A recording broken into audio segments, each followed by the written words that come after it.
cabdulaahi qosolbiid waa wiil aad u da'yar kuna nool deegaanka xarfo ee hoostaga degmada gaalkacyo oo ah deegaan aan sidaasi u weyneen waxa isaga oo ku nool deegaankaasi uu horay ugu guulaystay isku dayo wanaagsan oo ka soo maxday maskaxdiisa taas oo uu ku sameeyay diyaarado isugu jira farsamooyin kala duwan balse cabdulaahi fikradiisii iyo isku daygiisii kama uusan harin ee waxa uu ka sii waday halkiisii isagoona haatan soo bandhigay farsamooyin cusub kala duwan kuwa hore kuwa uu ku sameeyay diyaarado noocyo kala duwan isugu jira cabdulaahi qosolbiid sida aad arkaysaan waxa uu haatan farsameeyay diyaarado gacan ku samaysa oo isugu jira kuwa duulaya kuwa soconaya taasina waa mid muujinaysa dadaalka maskaxeed ee wiilkan yar oo ah mid ku dayasho iyo dhiirigelin mudan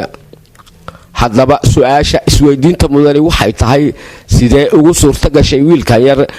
samaynta diyaaradahani muddo intee leeg ayayse ku qaadatay waa kan cabdulaahi oo inoo sharaxaya qaabka uu sameeyay iyo dhibaatada uu ka soo maray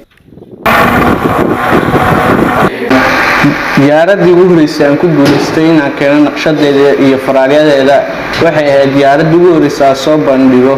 diyaaradaasoo nooceeda ahaa Airbus Winger 415 diyaaradaasoo ku shaqeynaysa xantaarta yararka ama sida u taqaaniin babatariyaasha iminka waxaa soo bandhigaya diyaaradaasoo ka duwan diyaaradii hore diyaaradaasoo ku shaqeyn doona samaayada qulqulaysa ee korontada diyaaradda u jeedaan waa diyaarad aan ka soo naqshatay diyaaradaha lagu farsameeyo dalka Turkiga diyaaradaasoo markeedii ugu horeysay soo bandhigo diyaaradaasoo nooceedu yahay Bayraktar TB2 diyaaradaasoo ku shaqeysa maayada qulqulaysa ee korontada ama electromagnesiumka diyaaradaasoo nooceedu yahay Bayraktar TB2 markeedii ugu horeysay ka soo naqshatay waxa ogahay khibradeeda ay leedahay nooca cimilada ay ku shaqeyso diyaaradda u jeedaan waxaan ka soo naqshatay diyaaradaha sidoo kale lagu sameeyo dalka Turkiga diyaaradaasoo nooceedu yahay MiG F17 diyaaradaasoo aan nooca militariga ee qumaatiga u kaca markay howlgalayaan diyaaradaasoo ku shaqeynaysa maadada loo yaqaan DC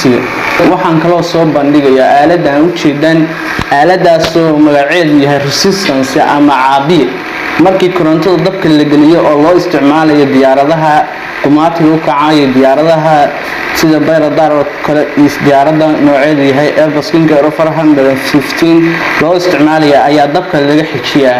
dabka haddii uu qumaatiga ugu soo dhaco diyaaradda injiinkeedu waa gubanaya laakiin resistance waxa ku xiran bir yar oo loo yaqaan cover resistance waxa ku xiran dareemayaashaasoo sheegaya in dabka quality badan hadduu ku soo dhaco in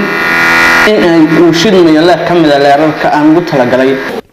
cabdulaahi ayaa sidoo kale mar la weydiiyey damaciisa ku aadan sii wadidda iyo sare u qaadista farsamadiisa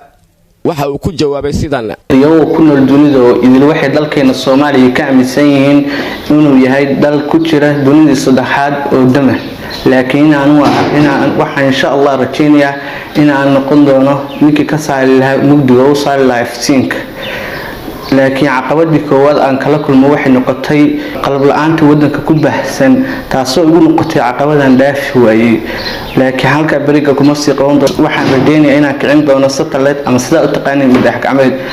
dhalinyarada Soomaaliyeed qaarkood waa kuwa leh hal abuur dhaxal u noqon kara dalka haddii ay helaan garab istaag maadaama cabdulaahi ee ku nool deegaan aan sidaasi u weyneen uu farsameeyay diyaarado gacan ku samaysa isla markaana u muuqda kuwa macquul ah isku soo wada duubo isku dayga wanaagsani waa mid laga guul gaaro haddii aan laga daalin taasina waxaa tusaale inoogu filan wiilkan aadka u da'yar ee weliba ku nool deegaan aan sidaasi u weyneen cabdirasaaq maxamed axmed warbaahinta qaranka Soomaaliya gaalkacyo